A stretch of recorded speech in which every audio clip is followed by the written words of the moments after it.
வாக்காளர் சிறப்பு தீவிர திருத்தம் இன்னைக்கு மேற்கொண்டிருக்கிறாங்க. தேர்தல் ஆணையம் அறிவிச்சிருக்குது, SIR அறிவிச்சிருக்குது. சுமார் 21 ஆண்டு காலம் இந்த பணி மேற்கொள்ள. இதற்கு முன்பு 8 முறை இந்த சிறப்பு தீவிர திருத்த வாக்காளர் பட்டியல் பணி நடந்திருக்குது. இன்றைக்கு ஒவ்வொரு சட்டமன்ற தொகுதியிலும் பல்லாயிரக்கணக்கான வாக்காளர்கள் இறந்தவர்கள் இடம்பெற்றிருக்கிறார்கள். தொடர்ந்து ஒவ்வொரு தேர்தலையும் அவர்கள் அந்த வாக்காளர் பட்டியலில் இடம்பெற்றே இருக்கிறாங்க.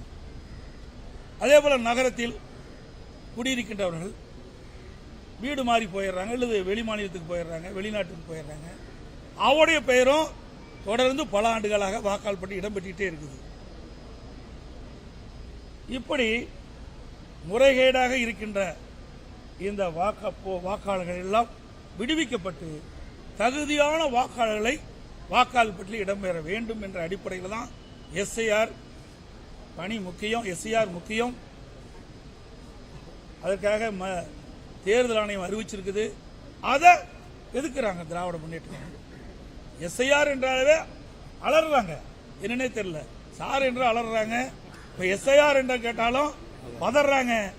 கூட்டணி கட்சி சேர்ந்தவர்கள் அலறாங்க, என்னன்னே தெரியல. இதுல என்ன தவறு இருக்குது?